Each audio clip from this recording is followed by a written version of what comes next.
Welcome back. Since the first episode, we've acquired 8 new subscribers. Let's take a moment and recognize these fine people.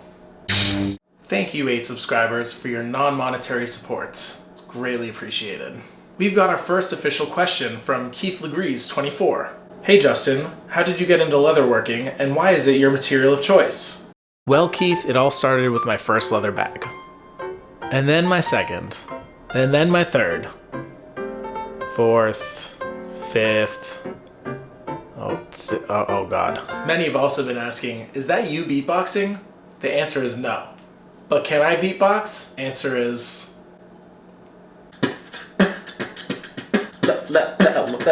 leatherwork. Alright, now that that's taken care of, let's dive in and take a tour of my leather studio. I'm going to show you some tools that I've acquired over the years and that I've recently updated. Here's my collection of hammers. I began working with a wooden hammer because I didn't know what the other options were, but I didn't realize that it was super lightweight and oftentimes it was really hard to strike the leather.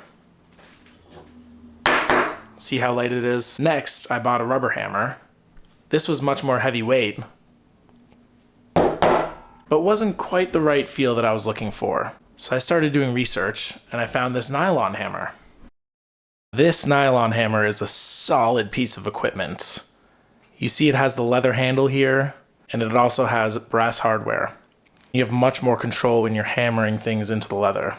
Now I only have 2 minutes and I can't show you everything I have in just one video. As I continue to do projects, you'll learn more and more about what I'm using.